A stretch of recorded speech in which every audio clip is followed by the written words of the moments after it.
根源重塑发型蛋白，3天持久弹韧亮。本节目由潘婷胜肽炮弹洗护冠名播出，启富 HMO 全球前沿 HMO 科技衔接母源自护理。本节目由启富 HMO 赞助播出。浪漫自有归途，天猫陪你奔赴。本节目由你的心动好物推荐官天猫赞助播出。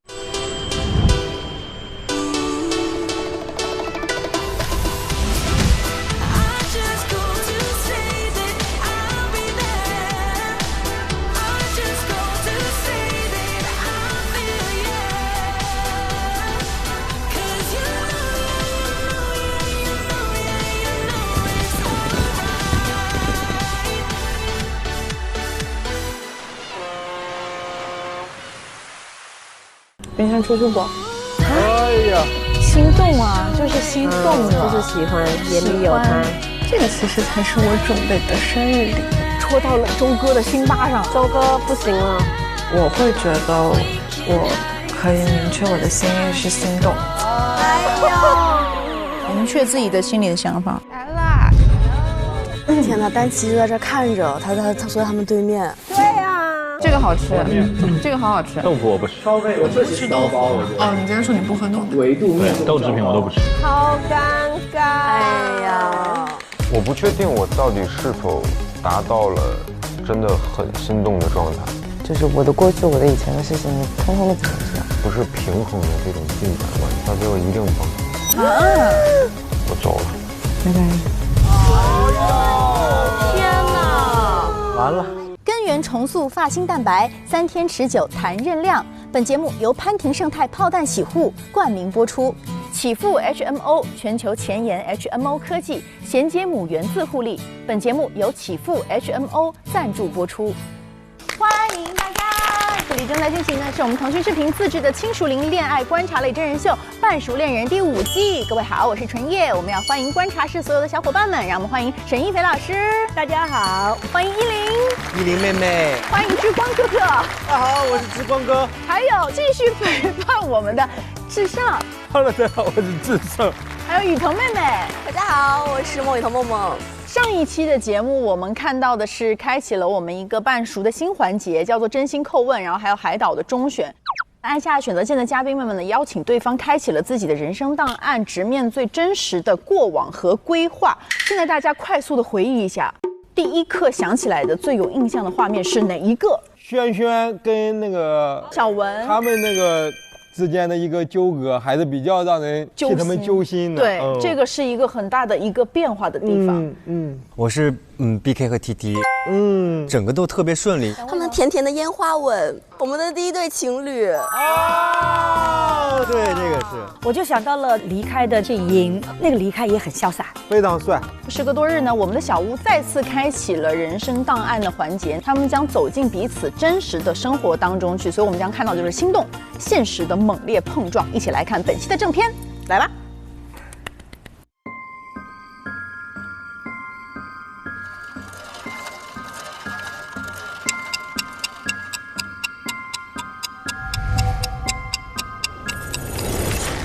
你怎么会有这么感人的情节？是我罪有应得。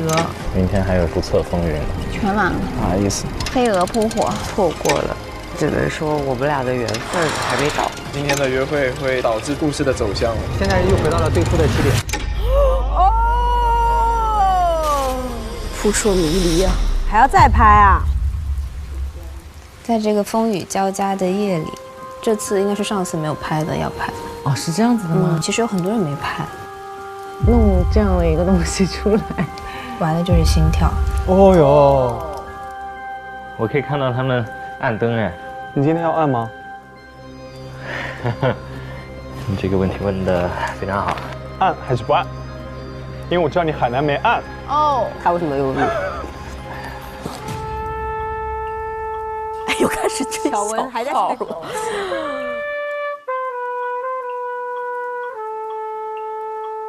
应该是只有忧郁的人会想吹小号吧？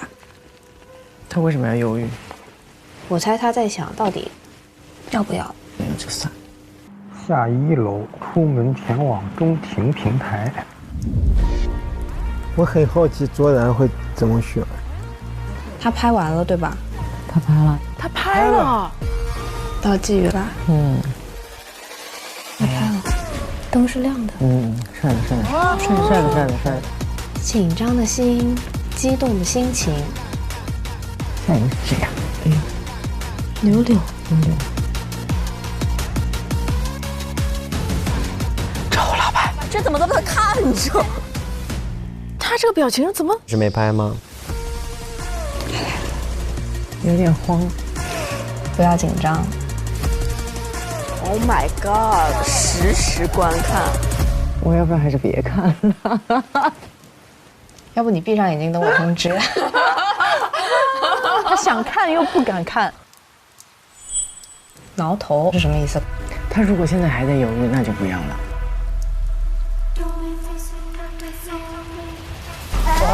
没拍。我觉得可能还是因为他年纪太小了，他接受不了这些东西也很正常。现在是他，我好紧张哦。他是没拍吗？又没拍。啊，氮气哭了，而且还在下雨天，我天哪！对啊。你别这样。真的很会搞这些大起大落，让我们的心情起起伏伏。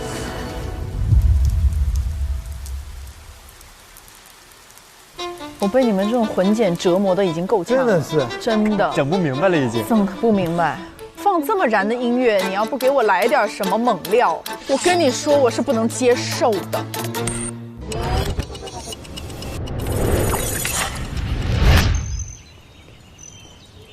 齐辉，哎，走吧。咱俩去干啥？轻装上阵。哎，你这也太轻装了。我们的衣服搭吗？挺搭的吧？挺搭。我已经好久没回家了。开心吗？开心。你觉得我们两个不带一个逼婚这个事儿？异地恋。不然，先去体验一下厦门，我也去体验一下长沙，怎么样？可以啊。去厦门感受一下你的日常。可以啊。哦，对，去厦门。他们去厦门。到机场啦 ！Go， 出发了。我们是在柜台 B 吗 ？B。那在那边吧。可以感受一下厦门这个城市，感受一下我们的生活。厦门可美了。厦门很容易让人家有恋爱的感觉。到厦门，欢迎来到厦门。又回到了夏天，采访一下你此刻的心情。真不错。来到了他的家乡，为什么你的眼里常含泪水？因为我对这片土地爱的深沉。哎呀，哦，配了。猜一猜我们一会儿先去哪？如果我没有猜错的话，应该是你跟我说了的你家吧？真的去他家？这一次来厦门属于是一个邻里镇探索之旅。哇！邻里镇探索之旅。你验牌的过程，我要烟牌啊！我要烟牌。感觉这个城市好安静啊。我是21年的7月份来的。那很热。厦门，但是厦门的热不是那种闷热，它还会有点风，但是温度也挺高的。但是厦门的一年四季春夏秋冬的路上的变化不会很明显，不像北京，对，它的秋天就会有那个落叶，对，而且金色的，对，然后北京也会有下雪，有，对，但是今年的雪我都没赶上。我去哪个城市不下雪。你给这个城市带来了温度。哎呦，这个很戳哎，这个真的很戳。这边有一个比较出名的公园叫园博苑。玩啥的？公园，然后里面也有一些咖啡馆啊，然后灯会，休闲的就是。对，遛弯的。健身房就在这，然后有时候就是1-2公里的话，我就会骑小电驴，很惬意。公司远吗？不远，也在这个区。这条街我经常下来买，有个黑猪肉包，然后跟卤料特别好吃。然后这边就是一条商业街。这就到你家了是吧？就基本都有。这边私家车位，下地库要报备一下。干嘛的？回家，带老婆孩子回家。呀，这才对嘛！他好会哦。哎，那个是有感觉，如果没有感觉就很想翻脸。对对对，但是这个很戳。太戳了，好戳我。回家，带老婆孩子回家。慧慧开心的笑了，好开心。谢谢，这个办事真的很严谨，这样就保证你们小区居民的安全。我看看李正他的家，要不要穿这双鞋？灰色的。这个吗？对，格子的。你要不要休息一会儿？我来看看。哇，很整齐。过来。哇，小猫咪，小喵咪，可爱的小喵咪。你的小猫叫什么？雪糕。雪糕。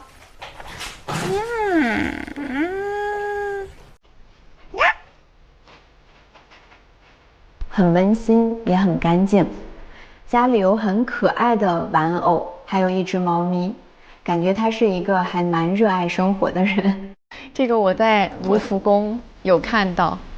对，我买了。所以你去每个地方也会收集冰箱？对，我就是会收集冰箱贴的。我感觉李正的家让我很意外，他有很多很可爱的那种温馨的东西。对。哇，帅。对，帅。你这个人一点不谦虚。马上好了。记录一下。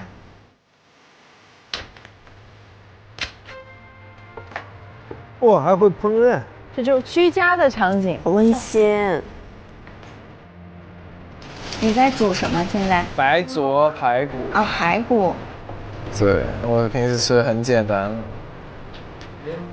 这就是人夫感吗？摆了一个那么酷的表情。哎呦，这就是女友视角吗？简简单单就是一顿。你知道吗？就是你来家里之前，家里就只有一双筷子。我之前都是一次性的筷子，一次性的碗。啊，这个话说的。你来之后多了一双筷子。很健康。哎，你平常上班会做饭吗？在食堂？不做，一般不做，就是出去吃或买。那你多久做一次饭？一周一次。一周一次。要不然就是晚上回来的时候烫个青菜这样子。吃的真的很健康，真的就是烫青菜和烫排骨。就是这样，喵。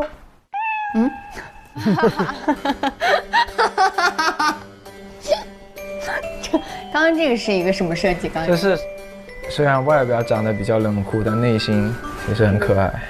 自己说自己可爱。对。这个人怎么这样？又说自己可爱，又说自己帅。就是这样，喵。吃饱了。吃饱了。就是这样。那我们全是猫，就是这样，喵。这是个什么设计啊？好可爱啊！就是这样，喵。就是这样，喵。就是这样，喵。邻里镇，它的更多面就被挖掘出来了。对。去买点厦门小吃尝尝喵。这条街就很老了，这条街其实就是很老城区，然后它以前因为它坐落在大学城附近。集美大学。对。集美门。集美门。集美门。我第一次喝酒的时候就是在这边，然后3瓶酒吐了一整个肯德基。好。肯德基还在，他不在。这条街最出名的就是它那个麻糍，就很多人打卡，而且它是一家很老的店。那个好吃吗？你的招牌是好吃的。好吃的那就行。阿姨来就是这个生的肉燕扁食。经常来这边买这个肉燕吃，它这里面可以煮超级多个。你爱吃饼吗？什么饼？这个叫印度饼。不用，我们长沙也有。是吗？好像是有个车要过来，但那个车离他们有8米远。走人行车道，走那个人行道。下次我们再一起去我的学校看一下。下次一定。下次真的一定。真的一定。好。真的不开玩笑。谁跟你开玩笑的？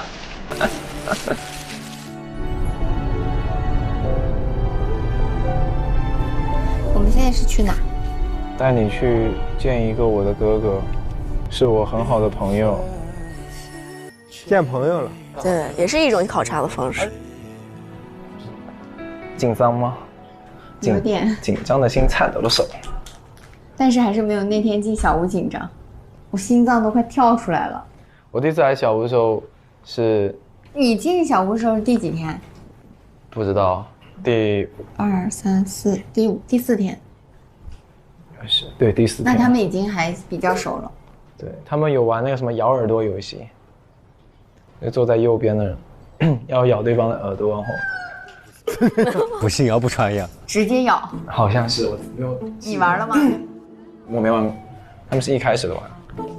我感觉我们后面玩的游戏都很正常，没怎么玩。其实我感觉咱们后面就很巧，咱们2个一队，就每次都一队。对，差一点就赢了，我的战略失误了。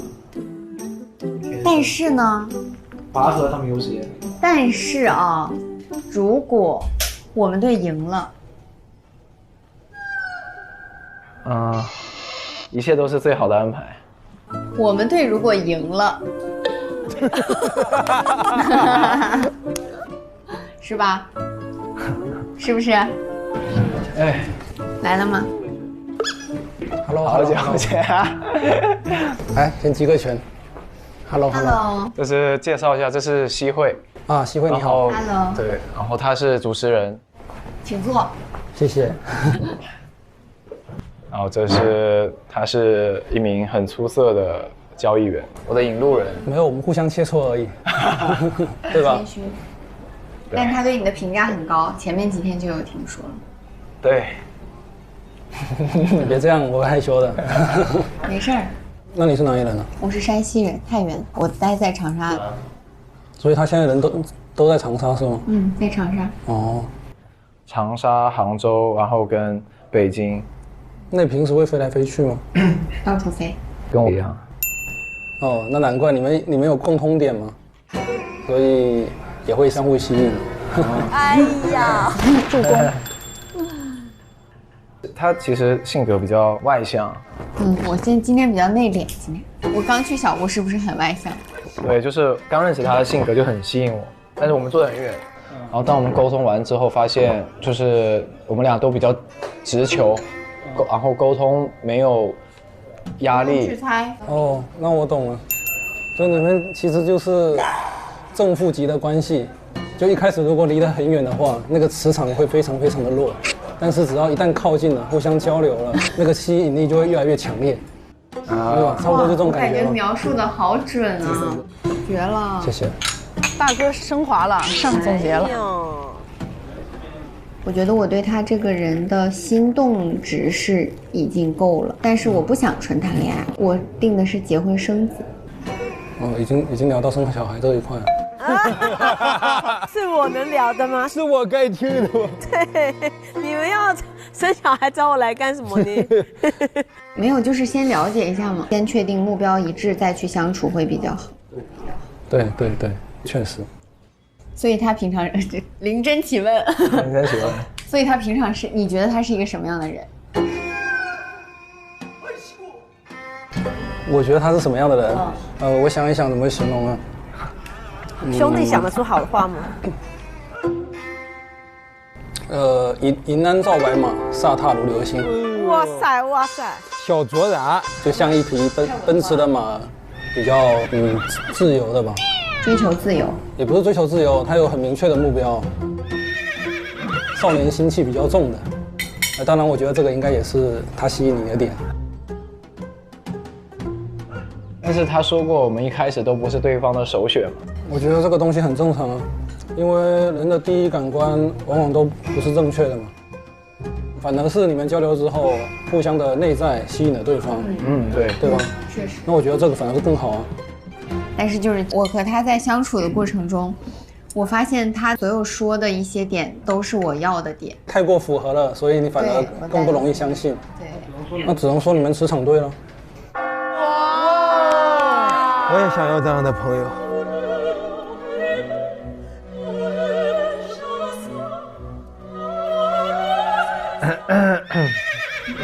吃点大家，吃点，喝点，只有我在吃，喝点小饮料。偷瞄看一眼，偷瞄看一眼，我说的对吗？那2句诗我背了一晚上。好会说话呀，不愧是干大事的人。就想问什么问什么，毕竟他最好的兄弟就在这里。对。那他以前呢谈的恋爱？完了吗？问前女友了。你有见过？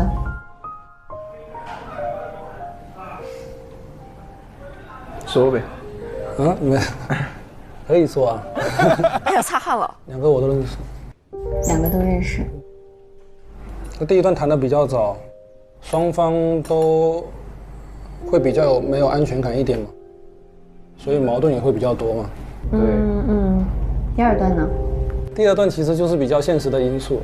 什么现实因素？因为现实分手的。对，因为女方她是想要在国外发展的，然后她是想要回国嘛。是，因为现实2个人未来的步调的大基调和步伐不太一致。就如果连见都见不到的话，那怎么继续嘛？对，是的。对呀，那他们也会存在这个异地问题啊。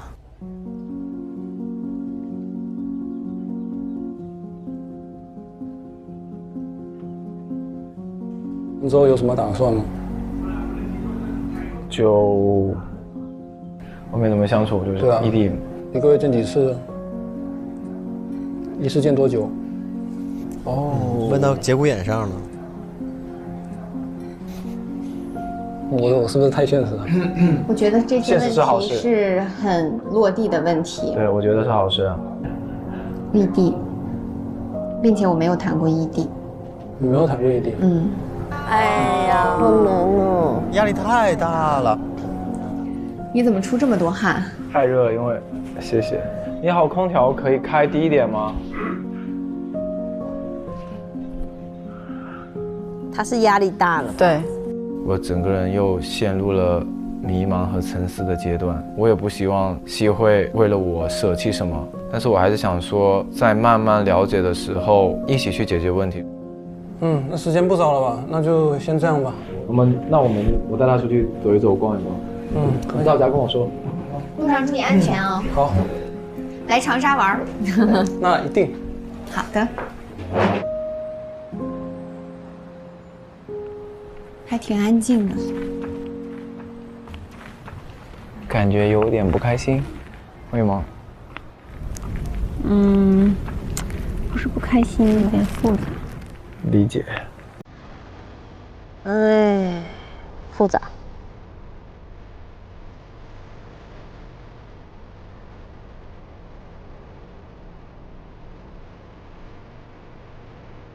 可以走慢点，怕你累的。不会挤脚吧？不会。磨脚？不会。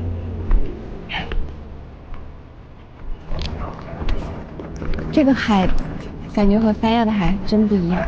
对。感觉它很安静，三亚的海是有浪的。2个人心境也不一样的。三亚是快速拉近的，厦门就回归落地了。这儿。对，坐着歇会儿。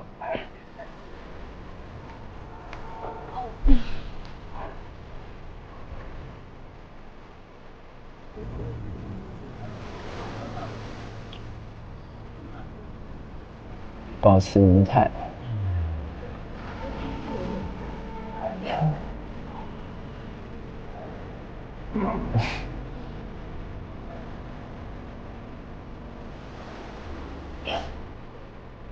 感觉这个城市好安静啊。长沙不安静吗？长沙的烟火气很重。没怎么去过。可以来感受一下。他们真正想聊的问题，大家一直没说透，就本能的回避了。所以你有什么想要了解我的？没有什么目前没有什么疑虑。可能唯一的疑虑就是距离的问题，就我会意识到，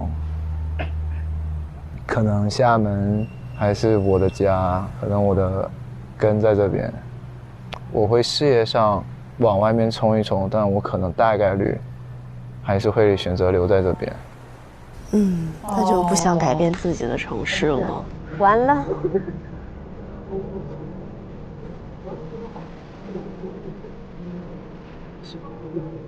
我发现我一进入感情里面，就会变得不像自己，就是会变得患得患失，变得很内耗，很想很多。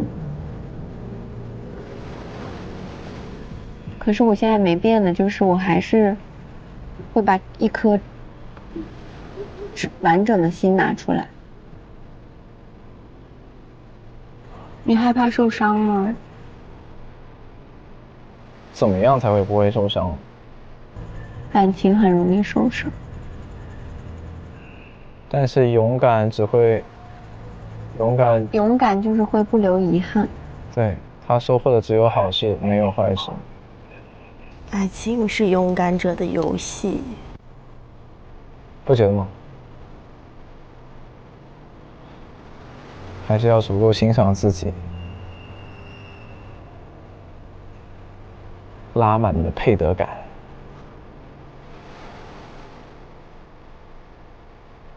你永远是那个最值得的，对吧？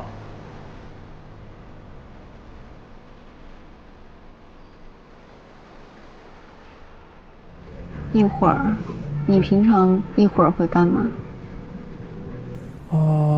随便的兜一兜，把音乐开到最大，然后就啥也不用想，然后就回家。这女生很诚恳的看对方。是的。那我们也吃饱了，也吃不下任何东西。全完了。为啥？全部完蛋。为什么？我说我。为什么？为什么完蛋？他沦陷了，是这个意思还是啥意思？啥意思？怎么就完蛋了？全完了。啊？没懂。怎么？今天不挺顺利的吗？我说我完了。为啥？我没说这个行程完蛋。哦，为啥？不说不出口。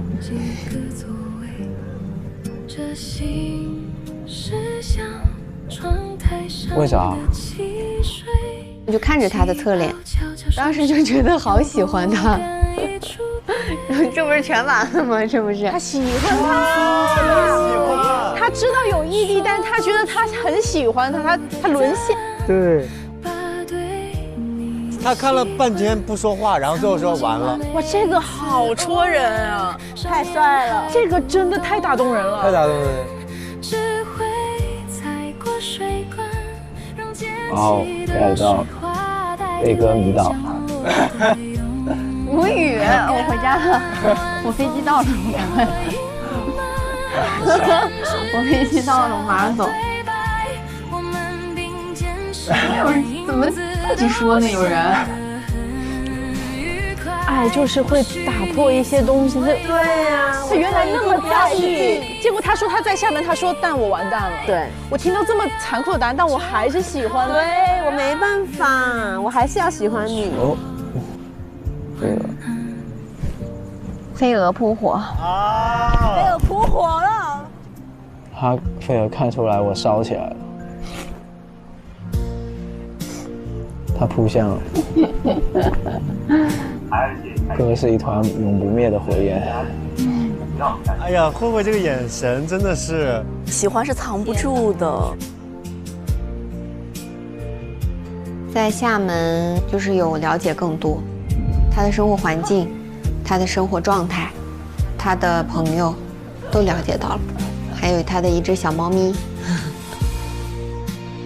我感觉来厦门之后哈，就是看到了你另一面。对。来厦门之后看到的就是你上班。对。上班了。我也希望出了小屋之后的相处，能够越来越发现他是一个有魅力的人，这是我美好的希望，我也希望能够实现。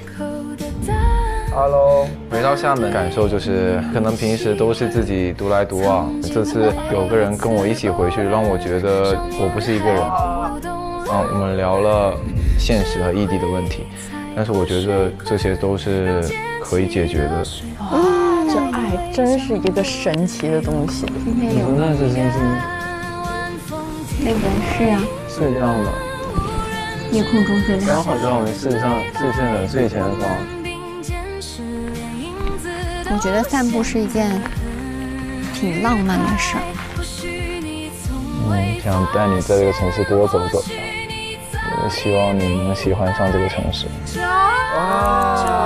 爱上了，爱上了。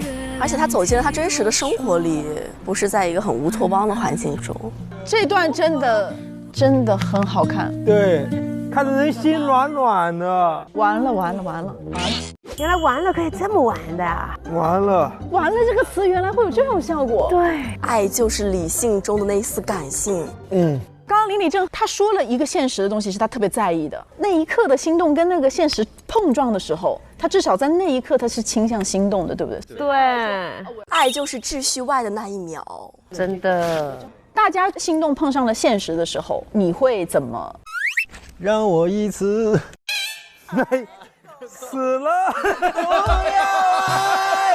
不淋漓尽致不痛快。那我说真的，我是会考虑现实问题的。最重要的就比如说刚刚也说，就是如果孩子问题啊、结婚的问题啊，那比如说不尊重到彼此的职业或者爱好、喜好的时候，可能就没有办法。大方向对，所以再喜欢我都会能够克制住。我觉得就是你就是个加减分的过程嘛，就是你心动肯定是一个特别重要的一个点嘛，但是如果说现实处理不好，会削弱掉你俩彼此吸引的点。不是说现实有多难，而是在面对现实的时候，大家会把自己的那种缺点和不足暴露出来。所以说你一定不是被现实打败的。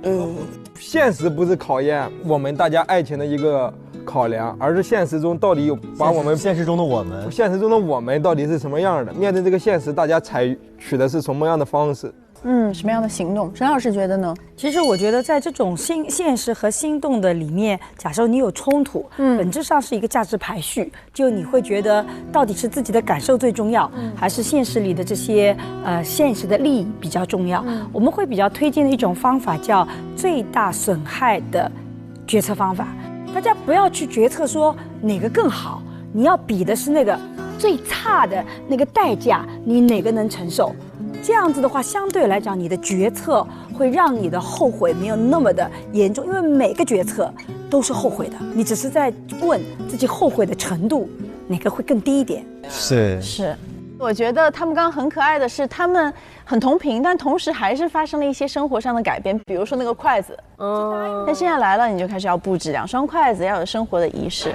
大家有没有觉得有了喜欢的人在身边之后，生活上有发生什么很大的变化？我在跟我女朋友认识之前很粗糙，你知道我当时毕业之后，我搬到家里，我用的那个是我研究生时候的那一套被子、被单和那个垫子，都黄了吧都。我也洗的，我没那么粗糙，没那么粗糙。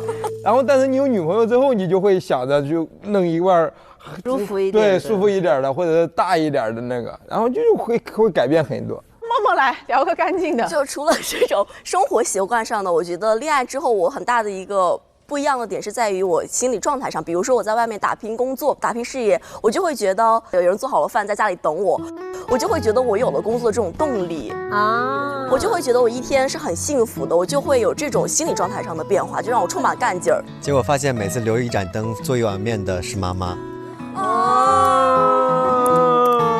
就是肯定会发生一些很美好的变化，但是这个变化一定是让你们2个人都觉得很甜蜜和很幸福的。对对对。刚刚林李正是在一回厦门的时候带着自己喜欢的人见朋友，这个也要看那个朋友得不得体。我觉得还好啊。对对对，经常有一句话说，如果这个人在你面前，你不知道他是真的还是表演的，你去看看他那些好朋友，因为他那些好朋友不会表演。物以类聚，人以群分嘛。所以如果他的朋友都很靠谱，然后那些靠谱的朋友也很信任他，那基本上他也是个比较靠谱的人。对。如果是你的话，你会带朋友吗？哦，我都超快的，而且我不只是朋友，我希望我的朋友、家人、爱人全部都在一起。哦，那问一个传说，就是因为你跟那个碧婷很好，他当时在跟那个向佐刚认识的时候，他告诉你了吗？我是跟着全网一起知道的。啊，我觉得他是不是怕我看上下？帮着我。可能碧婷老师是害怕向佐相中你。确实是有那个机会，有交互地方，就是这样，塑料姐妹花。我好喜欢依林现在这种状态啊，这个换了刘海，整个人都不一样，配得感非常高，配得感整个拉满。接下来我们也将看到的是其他几组的嘉宾在现实生活当中的情况，一起来看。明天出去不？完成一个遗憾，赏个面子。还是会把柳柳一直排在第一位吧，我愿意向他迈出99步。可能第一眼就是看到谁就是谁了。你是会很果断的，就是离场的人吗？本来我以为是的，但好像没有很果断。要不我抱着你走？就是没有想到说还有机会可以了解你。今天出来有聊开一些心结吗？我觉得出来了就已经没有什么心结了。那个时候我还心跳得很快。我会觉得我可以明确我的心意是心动。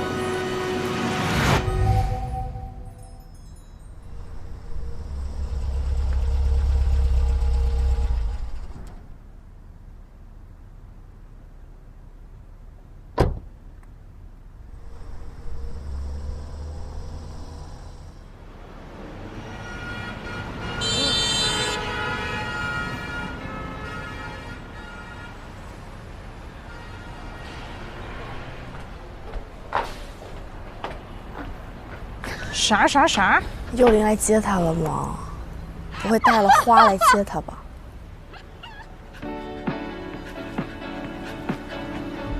霸总来了，霸总说：“我等这一刻得等很久了。”好帅呀！但是接下班是蛮开心的，真的就是很开心。没有人不喜欢被接下班。Hello。原来是你呀！对。你在接我下班吗？对啊。因为可能之前都是在小屋里吧，正好也想看一下他平时工作的一个环境是什么样的，然后也给他一个惊喜嘛。我还买了花，哎呦，霸总的偏爱，我真的谢谢。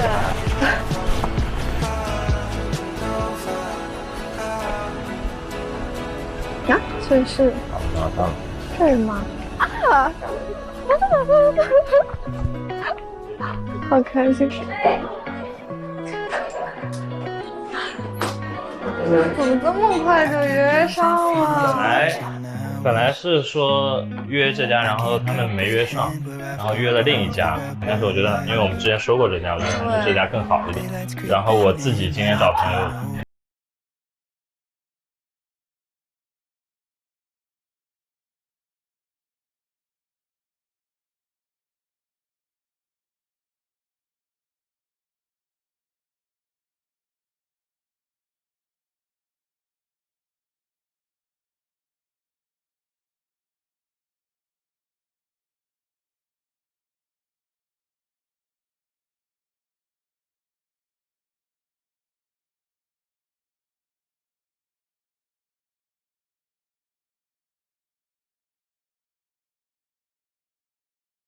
你就不要管，随便点，因为这个包厢是有低消，而且我们是肯定吃不到的，所以要多点一点。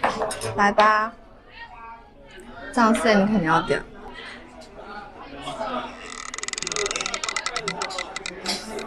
你写一个，你要看这么久，好久没有写字了。让那个卓然教育一下你吧。雪菜牛肉千张包，他说一定要让我点。我想吃。你吃臭鳜鱼吗？那就梅头吧，两梅头。我之前还挺喜欢点大白鲳的，那就大白鲳，咸蛋黄丝瓜或者酱烧丝瓜，你想吃哪个？我都想吃，我前面3个都想吃，无法收白菜我也想吃。我吃猪，那就点烧白菜和丝瓜，咸蛋黄丝瓜。好。3文鱼炒饭，我刚刚怎么没有看到？第一个就是这个啊？真的吗？嗯，第一个就是这个。啊，但不是，它是泡椒三文鱼煮拌饭。这是拌饭吗？1到2人份。够啦。不是，我那个。你忙完了吗？这会儿？我也没啥忙不忙完的。就是也可以晚一点再回。那是热的。你要干嘛？给我倒那么大一碗。干杯。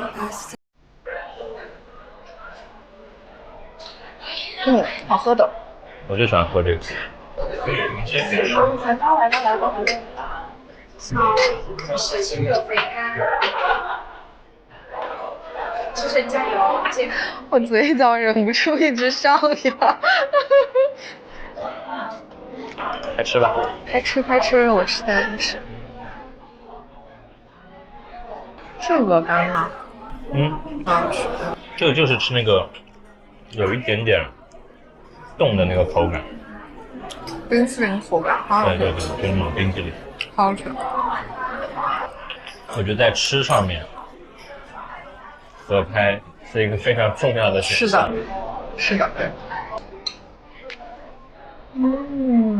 太美妙了。谢谢。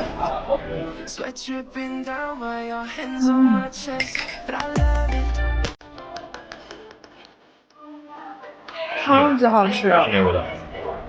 我觉得它比那种川菜店做的都要好吃。是的。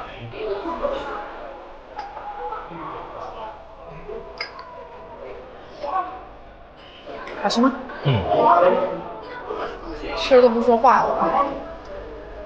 说不了话。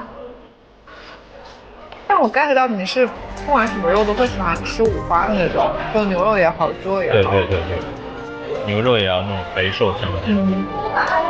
而且我感觉我们点了我们2个能吃完。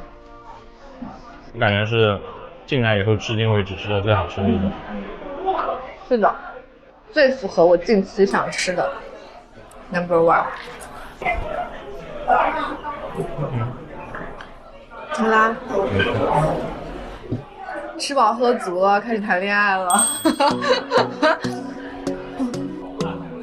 啊，我已经红了。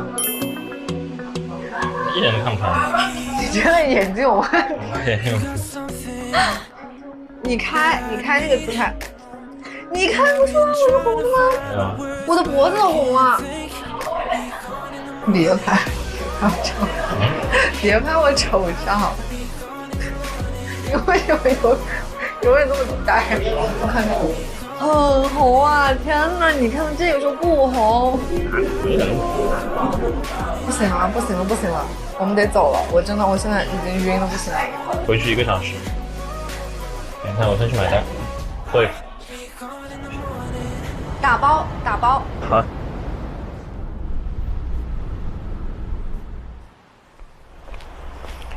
猜客厅有几个人？猜0个。那我猜3个。Hello。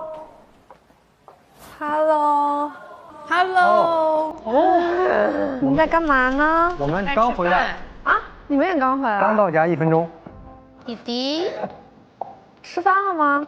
没呢。我带了，我给你有好多吃的。好呀，一起吃。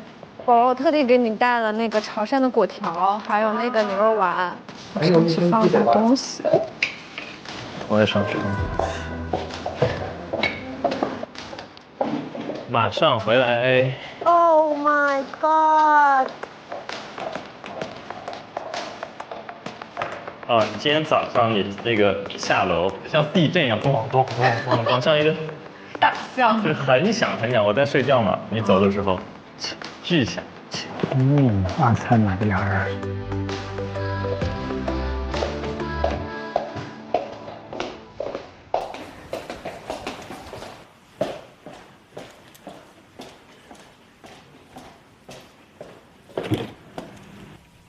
Oh my god！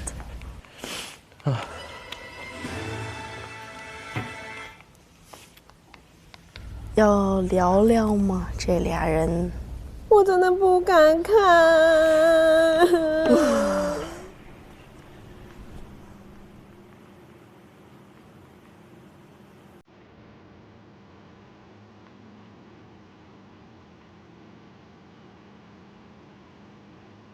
他戴着手链。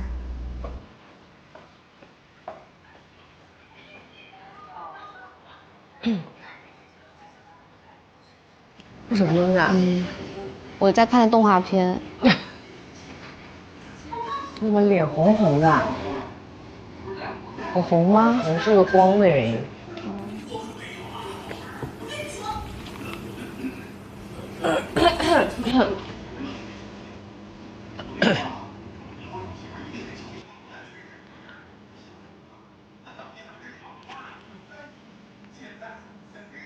看啥呢？我在看的动画片。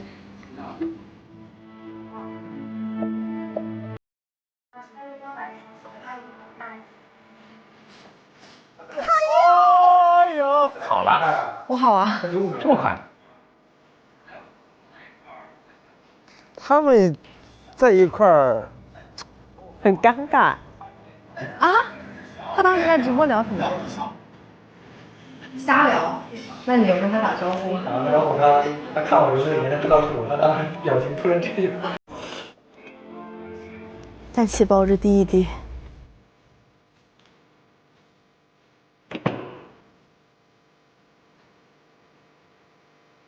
六零在想什么？他在想什么？其实海南回来跟柳柳第一天出去玩，其实就想找丹琪了，跟丹琪聊一下了，对，但是好像一直没碰到他，没机会。想让他了解一下我现在的心理想法，就是所以也不想拖着他，或者是浪费他的时间。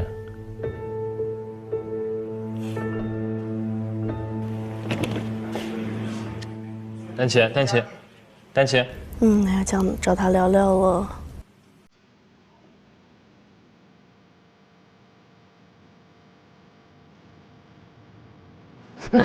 吃瓜的两个人。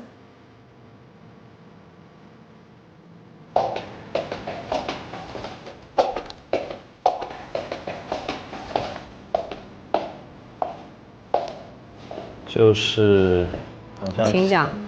没啥，就是前天跟六六出去回来，好像没跟你聊过。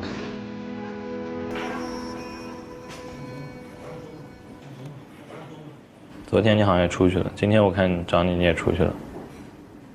回公司上班了。你有找过我啊？对啊，我问他们你走了没有，他们说走了。这两天公司确实事情比较多。你坐吧，站着老高的。站着吧。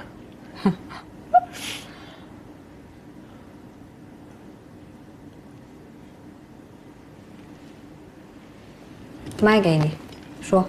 我不敢听。也没啥。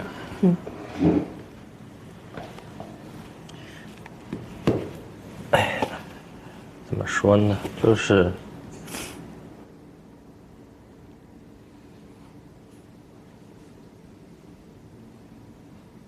跟他出去回来，感觉蛮好的。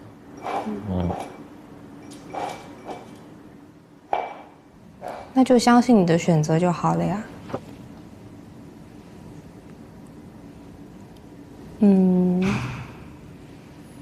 其实我觉得很多话不用说，我也都懂的。但其实这么聪明，他肯定已经知道了。在幼玲选择跟我说，他说他要跟柳柳约会的时候，那一刻我意识到了他不是我真正需要的人。那玩得开心点。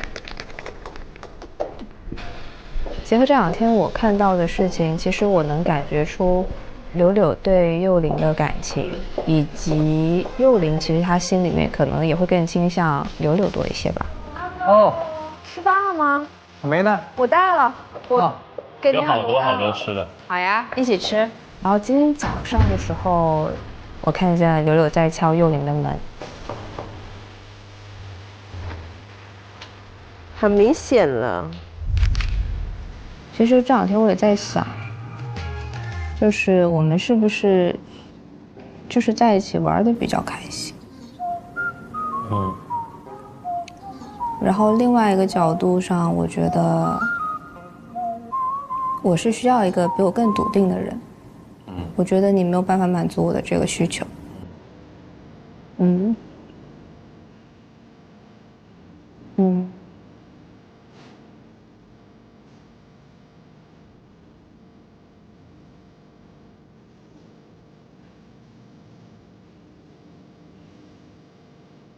我觉得我们做任何选择都无愧于心就好了。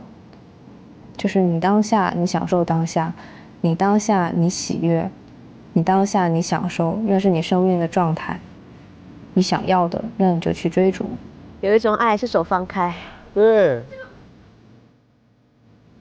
我还是一如既往的，就像我那天送给你的生日礼物一样。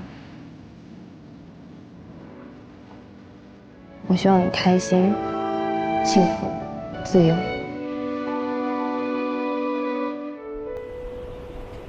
给你来点美粉丝啊！不会把我弄成个妖怪吧？好像确实这个颜色不妙。对幼玲肯定是有过心动跟好感的。你的车子比我快，你这是碰碰车啊！再来一遍。笑什么？你屁股坐上去。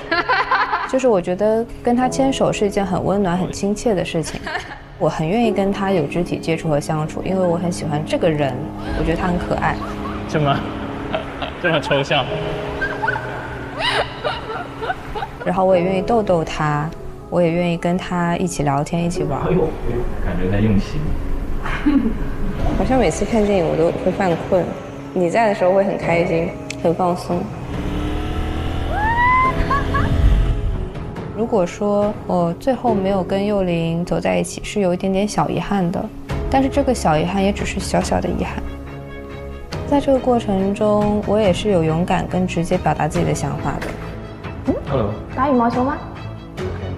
一组吧。简单的分一下。咦？一会儿你跟我比一局。你要暖宝宝吗，幼玲？出去玩吗？明天？截止目前，心动值最高的是哪位？只有0。哦。我觉得我呈现的每一面都是真实的自我，或智慧的，或幼稚的，或傻傻的、呆呆的，我在这里都尽情释放了。不留遗憾了。对。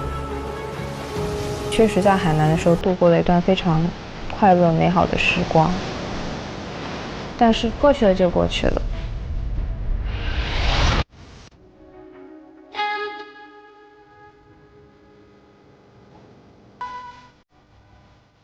这个眼泪，我觉得它是很复杂的情绪，就像我那天画的那个海，夜晚的海一样，它是五彩斑斓的，但它是黑色的，它是吞噬的，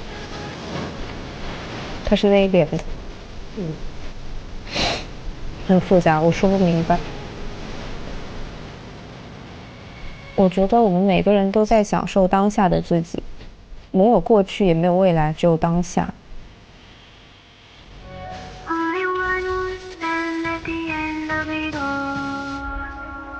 但其实很大气的，本身就主体性很强。对。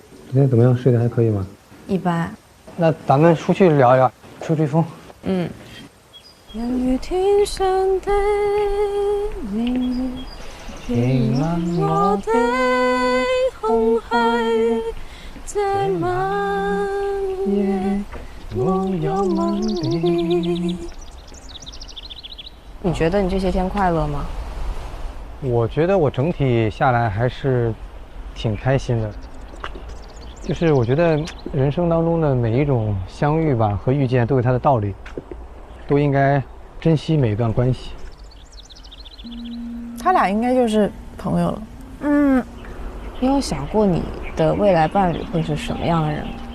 就是我觉得是说，不管我们未来遇到什么样的人，都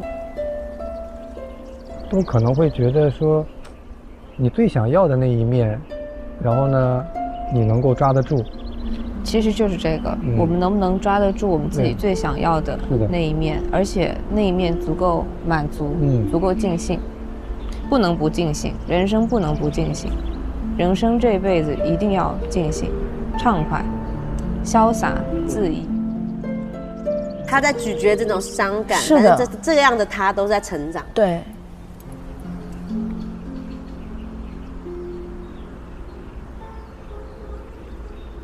抬头看天看树，低头看草，闻闻泥土的味道，还有虫鸣鸟叫的声音，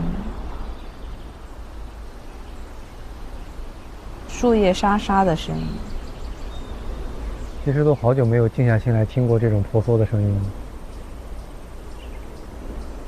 喝喝茶，微风吹一吹，没有天花板的地方，坐一坐。其实人生也没有天花板，哪里都没有天花板，只有最终是自己局限了自己。觉得自己平时还挺潇洒、可爱、欢快的一个人，一旦进入到感情当中，就突然间变成了一个小心翼翼，然后谨小慎微，然后又小肚鸡肠，对现实失控，对自己的认知的失控，对一些不可预料发生事情的失控。又变得窝窝戳戳的一个人。其实你想，这就是爱情啊！爱情本来就没有那么伟大，是吗？所以那些感受都是对的，是对的，因为有了这些感受，那才是证明你在乎这个人。情爱中无知者呀，如果一个人跟一个人相处那么的风平浪静，没有波澜，那也会觉得这段感情可能是不是缺少了一点东西。所以我觉得。这个交给两个人相处的现状嘛，我觉得两个人想不想在一起，有的时候你的身体比你的大脑优先感知得到。没错。珍惜跟大家在一起相处的时光。我觉得走出小屋之后，你呀我呀，我们都会成为很好的朋友。剩下的很多东西，我觉得跟每个小屋里面的人，可能大家都会。或多或少的跟这个更亲近，跟那个多，就很正常，就交给生活，交给自己。轻松愉快的相处，我觉得是所有人际关系的第一要义。是的，感情它其实不是抽象，它其实是在很多具象的时刻感知慢慢积累出来。是，爱情其实不是一件这么伟大的事情。它其实是把小我里的那些自私，小我里的那些各种情绪。对，会激发出来。是的，不能只用超我活着。对，那就太辛苦了。那就太辛苦了。对，但是我是觉得我们有这些小我，这些俗世的情绪、不良的情绪，但是如果是一个好的伴侣，当你产生这些东西之后，双方是会帮你去代谢掉这些东西。情爱中无智者啊，很喜欢这句话。两个智者在对谈的。最后一段还挺治愈的，很治愈。我觉得爱情会激发你对一个人的占有欲，你对一个人的窥探欲也好，那你也是比较美好的一面啊。你不管你担心你今天你觉得说这件事情让你觉得不合适也好，或者怎么样，其实也都是教会你成长。而且我感觉的就是你敢于去展现在所谓的这种人性中的阴暗面给对方，也证明你们的关系到了一定的浓度和深水区了。对，不然的话，你们可能还是停留在表面的这种关系里面，那个反而我觉得不是利于一个很深度的关系长期发展的。对，那齐克·祖宾说，其实爱情特别能激发两种截然不同的情感，一种叫帮助他人的情感，你的利他性会特别的强。另一面叫排他的占有性，就你想把这东西就变成自己的，不想跟别人共享。你爱的越深，这两个点就会这个激励就更激烈，程度更高。它真的就是爱情里面不可分的两面。我觉得大家都是最普通的人，对对对，就没有必要去脱离柴米油盐酱醋茶，硬要去追寻这宇宙中的星星啊，满足自己的需求，尊重他人的需求就够了。大家有在记忆中就是让你特别印象深刻，觉得那一刻自己好勇敢，为了一个人或者一个事努力去奔跑的一个经历吗？哎，我又聊起来脱口秀了。我那个时候就是很喜欢脱口秀嘛，但我那时候上学，所以基本没钱。我那时候就报名他们那个志愿者啊，我填了那个报名信息之后，我发现1星期了还没拉我进那个志愿者群。我说我也没想当演员，当个志愿者还给我淘汰了。但那个时候就是不甘心，你知道吗？就你太想去看了，我就找他们那个志愿者，就是那个公众号，然后就找到他们公司里有那个邮箱，我又给他们公司里邮箱里发了一封邮件，说我是什么什么在哪读研究生，然后我很喜欢脱口秀，我说也很希望能去现场做志愿者。哎，你说最后一句话，我说如果我还是没能当选志愿者，我还是会在昌平沙河县的北京科技大学的204宿舍里默默祝福脱口秀越来越好。真的啊？真的，太为敬啊！然后给我回了邮件，说当时应该拉群的时候应该忘记拉你了。也正是因为那一次，我去当了志愿者，去演出的阵容是周奇墨、小鹿、石老板、毛书记、六兽，好多上节目的人当时都在那一场，都在那个当志愿者，都在，他们都是演员，所以那一次原来脱口秀的起点志愿者，大家看见没啊？如果以后啊想要去当脱口秀演员，首先得去当志愿者。对，都当过志愿者，广志、呼兰哥，这些都是搬过板凳去给大家摆板凳，然后检票。那个时候大家都是从志愿者，没人会花钱去看脱口秀的。票都不想花，还祝脱口秀越来越好嘞。勇敢的朝那个核心的那个不断的靠近。对，老有意思了。那个光光呢？我勇敢的事情，我觉得我的勇敢是来源于无知，当时是我从小都是学舞蹈嘛，然后学舞蹈以后的规划可能也就是做舞蹈演员或者做舞蹈老师之类的。然后那一届桃李杯我还被选上了，我的剧目表演啊，各种表演都已经编排好了。就是突然，有一个节目就选中了我，然后我去长沙面试的时候还都过了，去了北京总复试，然后也都过了，然后这个时候就面临了一份合约。就是你不签署的话，你就没有办法参加节目。但是我签署意味着我就放弃了我那边的舞蹈，我就放弃了我本身的桃李杯。然后我父亲是不同意，但我母亲她一直都是敢打敢拼敢想敢做。我是无知，我妈也是无知，我爸有知，但我爸拗不过我们俩，然后就签署了这份合约，然后就到现在。哇，那也挺好的，改变了我的一生，算是。梦梦呢？我感觉我在感情里面也是属于比较勇敢的人，就是我会主动的去追求对方，然后去热烈的追爱。我会在恋爱阶段给对方去主动制造一些惊喜，因为我很喜欢那种主动付出，让别人感觉到幸福的感觉。我觉得勇敢的时候，好像就是会对自己的认可程度很高。回过来看的时候，包括你看那个短片当中的丹琪，其实他的这个行为也是非常勇敢。他自始至终都是非常尊重自己感受。对，其实我可能跟你感觉会有点不同。一方面我觉得丹琪真的做得很棒，他能清醒地认识到处境，能快速地来做决策，最大程度地保护自己，把这个能不能得到别人的爱，会跟自我的价值完全切割开来。但有的时候我也会说，我们做好女孩可不可以不要那么体贴？丹琪其实是痛的。对，可是他连周幼玲让他有点内疚感的那个解释都没让他说出来，对，是他替他说出来了。他说你不用说那么多。有的时候我觉得我们特别的好，为他人体贴，很多时候不见得是能够拿到你想要的东西的。是的，有的时候也要稍微有一点点锋芒，我觉得是可以去表达的。我觉得就是尊重自己的感受，一方面就是你喜欢他的时候你要去表达，但同时如果他让你不舒服了，你也要去做表达。对，